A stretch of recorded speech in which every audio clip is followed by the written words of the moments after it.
નમસ્કાર મિત્રો, દેશ અને દુનિયાના સૌથી મોટા સમાચારમાં આપનું સ્વાગત છે. તો આજના તાજા સમાચાર મેળવવા માટે વિડીયોને અંત સુધી જોતા રહો અને આવા જ દરરોજના સમાચાર સૌથી પહેલા મેળવવા માટે આ ચેનલને સબસ્ક્રાઇબ કરવાનું ના ભૂલતા. તો મિત્રો, આજના પ્રથમ સમાચાર વિશે વાત કરીએ તો ગુજરાતમાં ભરોશિયાળે વરસાદને લઈને અમલાલ પટેલ તરફથી એક નવી આગાહી આપવામાં આવી છે અને ગુજરાતમાં હવે ધીમે ધીમે ઠંડીને લઈને પણ મિત્રો જે છે તે વધારો થવાનો છે. તો શું કહી રહ્યું છે ગુજરાતનું હવામાન? વાત કરીએ તો અમલાલ પટેલની આગાહીના મતે મિત્રો આગામી 15 નવેમ્બર સુધી શરૂ કરવું હોય અને ભાગ્ય બદલવું હોય તો તમે પણ યોજના પ્રધાનમંત્રી મુદ્રાનો લાભ લઈ શકો. સંગીત. તો ત્યાર પછીના સૌથી મહત્વના સમાચાર વિશે વાત કરીએ તો 2021મો હપ્તો ટૂંક સમયમાં ખેડૂતોના ખાતામાં જે છે તે આવવા જઈ રહ્યો છે. તો દરેક ખેડૂતો જે છે તે આટલી વાતની કાળજી રાખજો. જો મિત્રો, પીએમ કિસાન સન્માન નિધિ યોજના અંતર્ગત સરકાર જે છે તે હવે આવનારો 21મો હપ્તો લાવી શકે છે. છેલ્લો 20મો હપ્તો મિત્રો ઓગસ્ટ મહિનામાં મળ્યો હતો.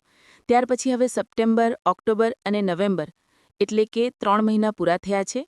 ત્યારે ખેડૂતોને મિત્રો દિવાળી ઉપર જ હપ્તો મળવાનો હતો, પરંતુ દિવાળી જતી રહી. તમામ તહેવારો પણ જતા રહ્યા છે, હજુ પણ હપ્તો નથી મળ્યો. જોકે મિત્રો અમુક રાજ્યોની અંદર ઘણા બધા ખેડૂતોને હપ્તો મળી ગયો છે.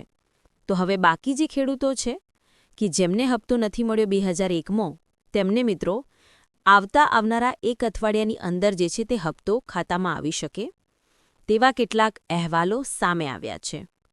જો તે મિત્રો સરકારી ઓફિશિયલી ડેટ હજુ એનાઉન્સ થઈ નથી, જ્યારે થશે ત્યારે અમે તમને જણાવી આપીશું.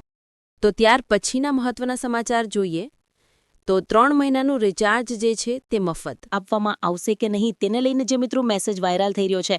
સૌથી મોટી જાહેરાત તો મિત્રો, જો તમારે પણ મફત સોશિયલ મીડિયા ઉપર અથવા તો મિત્રો જે તમે મોબાઈલની અંદર જે ડેટ પુરાવો છો, ઇન્ટરનેટ રિચાર્જ કરાવો છો, તો 3 મહિનાનું શું મફત રિચાર્જ મળવા જઈ રહ્યો છે. કારણ કે સોશિયલ મીડિયા ઉપર અવારનવાર મેસેજ જે છે તે વાયરલ થઈ રહ્યા છે, જેમાંથી મિત્રો કેટલાક મેસેજ સાચા હોય છે તો કેટલાક મેસેજ ખોટા હોય છે. તેમાંથી અત્યારે એક મેસેજ વાયરલ થઈ રહ્યો છે, જેમાં મેસેજમાં એવું લખવામાં આવ્યું છે કે 3 મહિનાનો રિચાર્જ મફત મોદી સરકારની આ સરકાર આપશે. જો કે મિત્રો આ દાવો ખોટો છે. પીઆઈબી તરફથી મિત્રો જાણકારી મળી કે આ તદ્દન ખોટું મેસેજ છે. સરકાર અત્યારે હાલમાં એવી કોઈ પણ યોજના ચલાવતી નથી કે જેમાં 3 મહિનાનું મફત રિચાર્જ આપવામાં આવે. તો આ તદ્દન ખોટું મેસેજ છે. આવા પ્રકારના મેસેજનો ભરોસો કરવો નહીં, કારણ કે આ મેસેજ તમને લાલચમાં ફસાવીને તમારી સાથે છેતરપિંડી થઈ શકે. તો ખાસ આ પ્રકારના મેસેજથી દૂર રહેવું. ગુજરાતની અંદર હવામાનની અંદર રવિ પાકો માટે સુધરતું વાતાવરણ જોવા મળશે. એટલે કે મિત્રો, જે ભારે વરસાદનો રાઉન્ડ આવ્યો તેમાંથી હવે રાહત મળશે અને ગુજરાતની અંદર ધીમે ધીમે હવે ઠંડીની અંદર વધારો થશે તેવી આગાહી અંબાલાલે કરી છે. જોકે મિત્રો, અંબાલાલ પટેલ એક પરેશાનીવાળી પણ બીજી આગાહી કરી છે કે ગુજરાતની અંદર 15 નવેમ્બર પછી એટલે કે આવનારી 15 તારીખ પછી જે છે તે બંગાળની ખાડીમાં એક મહત્વની મિત્રો સિસ્ટમ બની રહી છે. જેના ઉપર નજર મારીએ તો લો પ્રેશરવાળી સિસ્ટમ એટલે કે ચક્રવાતી વાવાઝોડા જેવી સિસ્ટમ 15 તારીખ પછી બંગાળની ખાડીમાં બનવાની છે તેવી આગાહી અંબાલાલ પટેલ દ્વારા આપવામાં આવી છે. તો ગુજરાતની અંદર અત્યારે મિત્રો જે છે તે હવે આવનારા 2 થી 3 દિવસ પૂરતું વાતાવરણ જે છે તે થોડું ગરમ રહે છે અને ત્યાર પછી ધીમે ધીમે હવે ઠંડીની અંદર નોંધપાત્ર વધારો થશે. 10 તારીખ સુધીમાં ગુજરાત રાજ્યનું તાપમાન જે છે તે 15 ડિગ્રી આસપાસ આવી જશે, એટલે કે કડકડતી ઠંડીની શરૂઆત થઈ જશે. અને ત્યાર પછી મિત્રો 15 તારીખ પછી જે છે તે ફરી એકવાર બંગાળની ખાડીની સિસ્ટમને કારણે ગુજરાતના કેટલાક ભાગોમાં કમોસમી વરસાદની આગાહી અંબાલાલે વ્યક્ત કરી.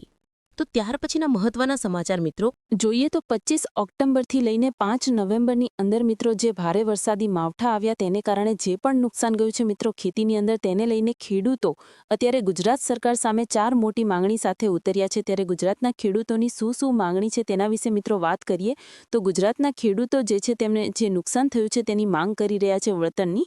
ત્યારે ખેડૂતોનું મિત્રો જે છે તે 4 મોટી માંગણી કરી છે ખેડૂતોએ.